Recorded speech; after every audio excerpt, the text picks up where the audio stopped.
Shalom, salam sejahtera bagi Bapak Ibu, Saudara-saudara, anak-anak yang dikasihi oleh Tuhan Yesus Kristus. Berjumpa kembali bersama saya Pendeta Eka di dalam renungan firman Tuhan pada hari ini, hari Rabu 2 November 2022. Sukacita dan damai sejahtera dari Tuhan Yesus kiranya menyertai hidup kita sekalian. Puji nama Tuhan. Sampai pada pembacaan firman Tuhan hari ini, kitab Yesaya pasal 58. Kiranya firman Tuhan yang kita baca sungguh memberkati hidup kita. Baik, sebelum kita akan merenungkan bagian firman Tuhan yang pagi hari ini diambil dari Yesaya 58 ayat 1 sampai 14, kita akan terlebih dahulu berdoa. Tuhan Bapa di surga, di dalam nama Tuhan Yesus, kami datang kepadamu mengucapkan syukur, terima kasih untuk kasih dan pemeliharaan Tuhan yang nyata dalam hidup kami sampai hari ini. Kami mau terus dekat dengan Tuhan, kami mau terus memperdengarkan hati pikiran kami kebenaran firman Tuhan. Engkau yang mampukan untuk kami dapat memahami maksud dari firman Tuhan. Kau juga menolong kami. Tak kala kami sudah memahaminya, kami dapat menggenapinya dalam hidup kami. Terima kasih Bapa, terpujilah namamu. Demi nama Tuhan Yesus kami berdoa. Haleluya. Amin. Yesaya 58 ayat 1 sampai 14. Demikian firman Tuhan. Serukanlah kuat-kuat, jangan tahan-tahan. Nyaringkanlah suaramu bagaikan sangkakala. Beritahukanlah kepada umatku pelanggaran mereka dan kepada kaum keturunan Yakub dosa mereka. Memang setiap hari mereka mencari aku dan suka untuk mengenal segala jalanku. Seperti bangsa yang melakukan yang benar dan yang tidak meninggalkan hukum Allahnya. Mereka menanyakan aku tentang hukum-hukum yang benar. Mereka suka mendekat menghadap Allah, tanyanya, mengapa kami berpuasa dan engkau tidak memperhatikannya juga? Mengapa kami merendahkan diri dan engkau tidak mengindahkannya juga? Sesungguhnya pada hari puasamu engkau masih tetap mengurus urusanmu dan kamu mendesak-desak semua buruhmu. Sesungguhnya kamu berpuasa sambil berbantah dan berkelahi, serta memukul dengan tinju dengan tidak semena-mena. Dengan caramu berpuasa seperti sekarang ini, suaramu tidak akan didengar di tempat tinggi. Sungguh-sungguh inikah berpuasa yang ku kehendaki, dan mengadakan hari merendahkan diri, jika engkau menundukkan kepala seperti gelagah, dan membentangkan kain karung dan abu sebagai lapik tidur? Sungguh-sungguh itukah yang kau sebutkan berpuasa, mengadakan hari yang berkenan pada Tuhan? Bukan. Berpuasa yang ku kehendaki ialah supaya engkau membuka belenggu-belenggu kelaliman dan melepaskan tali-tali kuk, supaya engkau memerdekakan orang yang teraniaya dan mematahkan setiap kuk, supaya engkau memecah-mecah rotimu bagi orang yang lapar dan membawa ke rumahmu orang miskin yang tak punya rumah. Dan apabila engkau melihat orang telanjang, supaya engkau memberi dia pakaian dan tidak menyembunyikan diri terhadap saudaramu sendiri. Pada waktu itulah terangmu akan merekah seperti fajar dan lukamu akan pulih dengan segera. Kebenaran menjadi barisan depanmu dan kemuliaan Tuhan barisan belakangmu.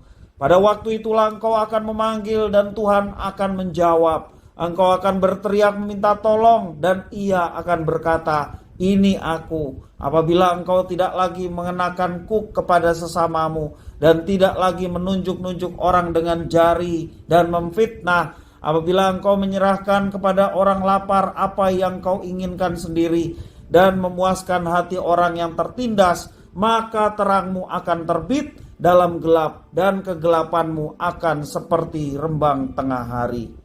Tuhan akan menuntun engkau senantiasa dan akan memuaskan hatimu di tanah yang kering dan akan membaharui kekuatanmu. Engkau akan seperti taman yang diairi dengan baik dan seperti mata air yang tidak pernah mengecewakan. Engkau akan membangun reruntuhan yang sudah berabad-abad dan akan memperbaiki dasar yang diletakkan oleh banyak keturunan. Engkau akan menyebutkan yang memperbaiki tembok yang tembus, yang membetulkan jalan supaya tempat itu dapat dihuni. Apabila engkau tidak menginjak-injak hukum Sabat dan tidak melakukan urusanmu pada hari kudusku, apabila engkau menyebutkan hari Sabat, hari kenikmatan, dan hari kudus Tuhan, hari yang mulia, apabila engkau menghormatinya dengan tidak menjalankan segala acaramu dan dengan tidak mengurus urusanmu atau berkata omong kosong, maka engkau akan bersenang-senang karena Tuhan, dan aku akan membuat engkau melintasi puncak bukit-bukit di bumi dengan kendaraan kemenangan. Aku akan memberi makan engkau dari milik pusaka Yakub, bapa leluhurmu, sebab mulut Tuhanlah yang mengatakannya. Bapak Ibu saudara-saudara yang dikasihi oleh Tuhan Yesus Kristus, ujian sudah menjadi bagian yang akan selalu diperhadapkan kepada manusia. Dalam perkara seperti pendidikan atau dunia kerja, akan selalu ada ujian sebelum manusia naik pada tingkatan atau golongan atau juga kelas yang lebih tinggi. Begitu juga dalam perkara ibadah dan kesalehan hidup. Bangsa Yehuda menuntut pengampunan dari Tuhan. Mereka pun yakin akan mendapatkannya. Di dalam ayat yang pertama menyatakan demikian. Namun sikap dan perilaku mereka yang meminta pengampunan dari Tuhan, ternyata mereka seperti orang-orang yang tidak membutuhkan pengampunan dari Tuhan. Mereka tidak menunjukkan sikap hidup yang sedang menantikan pengampunan Tuhan. Mereka melakukan kekejian di mata Tuhan. Setiap saat mereka ingin tahu jalan Tuhan, tetapi pada saat yang sama mereka hidup di dalam dosa. Satu hal yang bertolak belakang. Jika mereka menantikan pengampunan, maka seharusnya yang mereka lakukan adalah merendahkan diri di hadapan Tuhan sambil memohon belas kasihan. Bangsa Yehuda merasa telah melakukan kehendak Tuhan. Mereka berusaha hidup saleh dan taat dengan melaksanakan ritual ibadah. Namun Tuhan memberitahu bahwa mereka melakukan kekejian di depan matanya. Allah menghendaki puasa yang membebaskan mereka dari belenggu kelaliman, supaya mereka menjadi orang-orang yang rendah hati. Allah menghendaki ibadah yang membawa perubahan diri dan berdampak nyata dalam kehidupan umat, karena saat itulah umat menjadi terang dan menjadi berkat bagi banyak bangsa yang lain.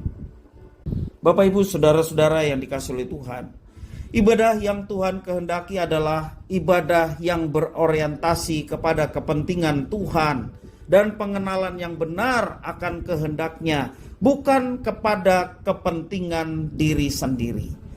Jadi ibadah yang diperkenan oleh Tuhan adalah ketika kita memprioritaskan Tuhan. Pengenalan akan Dia ditambah-tambahkannya, sehingga membawa diri kita hidup dalam ketaatan dan pengabdian kepadanya.